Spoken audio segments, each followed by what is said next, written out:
বর্ধমান মেডিকেলে শিশু চুরির কিনারা। বর্ধমানের কৃষ্ণপুর থেকে উদ্ধার করা হয়েছে শিশুকে। গতকাল বর্ধমান মেডিকেলে 18 দিনের শিশু চুরি যায়, সেই ঘটনারই কিনারা করলো পুলিশ। আমাদের সঙ্গে রয়েছেন প্রতিনিধি শরদেন্দু। শরদেন্দু, কিভাবে পুলিশ কিনারা করলো এবং কাদেরকে পাকড়াও করা হয়েছে? দেখো, এই ঘটনায় রুমকি খাতুন নামে এক মহিলাকে গ্রেপ্তার করা হয়েছে এবং তার মাকেও গ্রেপ্তার করা হয়েছে। বর্ধমান মেডিকেলের থেকে এই রুমকি খাতুনই শিশুটিকে নিয়ে কৃষ্ণপুরে তার বাপের বাড়িতে যায় এবং সে সেখানে জানায় যে সে সেই সন্তান প্রসব করেছে, কিন্তু এলাকার বাসিন্দাদের সন্দেহ হয় সন্তানকে দেখে এবং তারপরেই বিষয়টি জানাজানি হলে পুলিশ গিয়ে সেই শিশুকে উদ্ধার করে নিয়ে আসে এবং এই যে দুজনকে উদ্ধার করে নিয়ে আসে এবং তারপরে হাসপাতালে যেয়ে শারীরিক পরীক্ষা হয় রুমকি খাতুনের এবং দেখা যায় যে গত 1 মাসের মধ্যে তিনি কোনো সন্তান প্রসব করেননি। তখনই পুলিশ নিশ্চিত হয় এবং জেরার মুখে সে স্বীকার করে যে সেই শিশুটিকে চুরি করেছিল। অনিন্দিত, বেশ, ধন্যবাদ শরদেন্দু।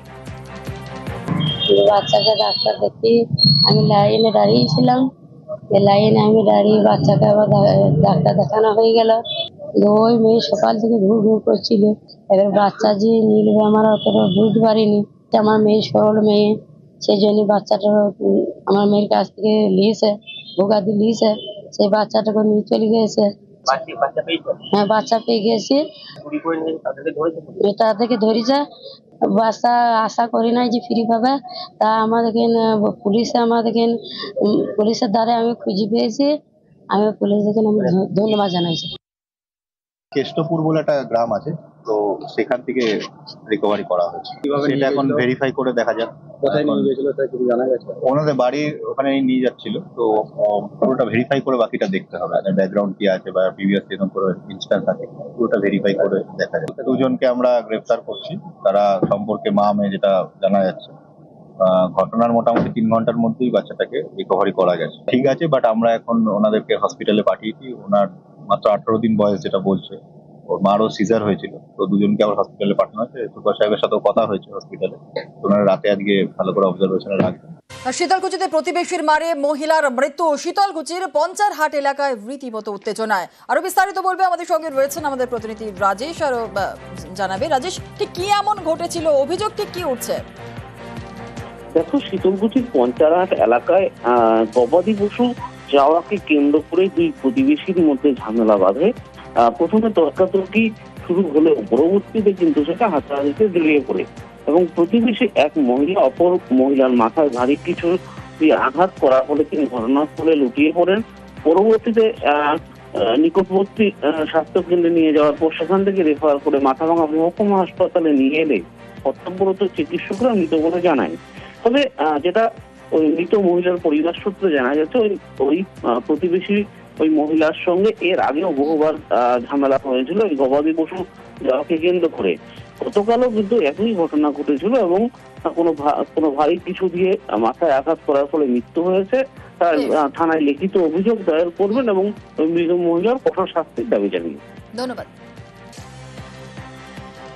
আমার মাকে মারতে চাই বলে তোকে আমি ধরি মারি ফেলাবো। পবন, তারপরে সমেশ, নরেশ বলে হিলকি দেয়, আর এই বেড়ে এসে এইখানে এসে অত্যাচার করে, ডাংমারি করে। আর ডাঙাইতে ডাঙাইতে আমার মাকে শেষ করে দিল। ওই যে এক কথায় 2 কথায় ছাগল গরু নিয়ে মনে রাখছি, এক কথায় 2 কথায় কথায় কেন ডাংমারি করেন? আসিয়ে ধরছে, বোধহয় ভারী জিনিস দিয়ে ডাঙাইছে। মালদহের কালিয়াচকে বিধ্বংসী আগুন। পর 3টি প্লাস্টিকের গোদামে আগুন। ঘটনাস্থলে দমকলের 4টি ইঞ্জিন। গভীর রাতে আগুন লাগে। এখন এই মুহূর্তে কি পরিস্থিতি রয়েছে সেবক আরো জানাবে। সেবক, কি আপডেট পাওয়া যাচ্ছে আগুন কি নিয়ন্ত্রণে?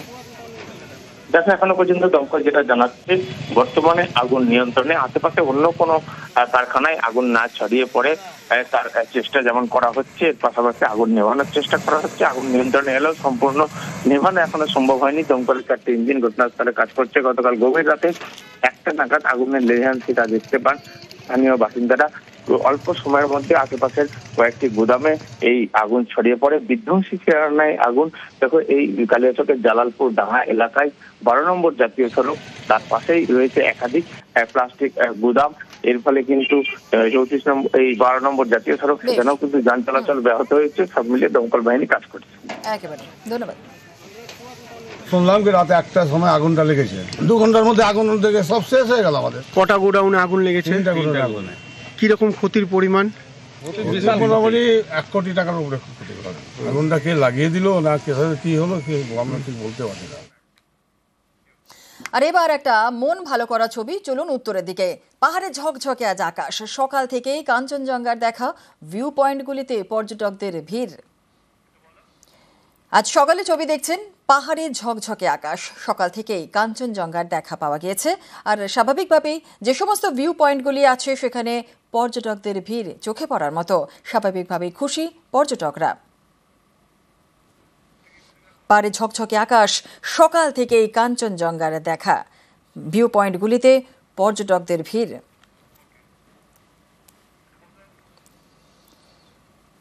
ঝকঝকে আকাশ, সকাল থেকেই কাঞ্চনজঙ্ঘার দেখা এবং স্বাভাবিকভাবেই পর্যটকরা তারা পৌঁছেছেন ভিউ পয়েন্টগুলিতে, সেখানে সেলফি তুলছেন, ছবি তুলছেন খুশি পর্যটকরা। ঝকঝকে আকাশ, সকাল থেকে কাঞ্চনজঙ্ঘার দেখা যে পাওয়া গিয়েছে।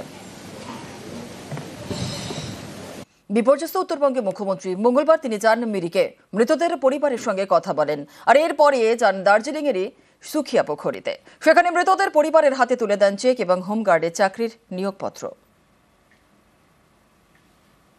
जिसको घर चला गया उसको हम 1,20,000 करके देंगे। हम लैंडस्लाइड जो हुआ था रास्ता में सब क्लियर कर दिया।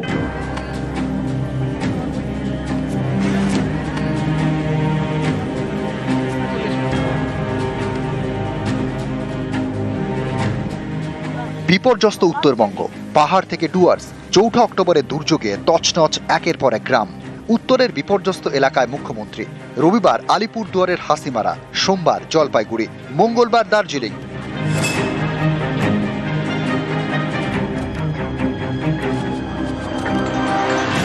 দার্জিলিংয়ের মিরিক, এখানেই সব থেকে বেশি ক্ষয়ক্ষতি হয়েছে। এদিন দার্জিলিংয়ের পশুপতি মার্কেট হয়ে মিরিক লেক এলাকায় যান মুখ্যমন্ত্রী। 4 অক্টোবরের দুর্যোগে এই এলাকায় প্রাণ গিয়েছে 3 জনের। মৃতদের বাড়িতে গিয়ে তাদের পরিজনদের সঙ্গে কথা বলেন মমতা বন্দ্যোপাধ্যায়।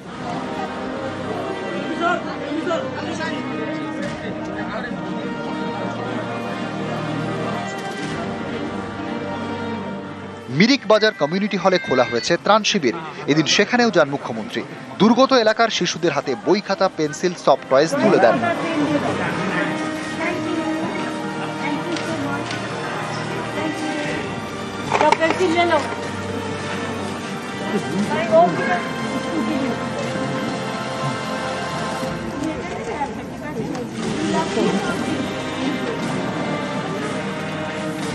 এখান থেকে রিলিফগুলো দিয়ে দেবে। আবার আমি নিয়ে এসেছি সাথে করে, সব ওখানে আর রাখা আছে, আপনারা দেখে নিন।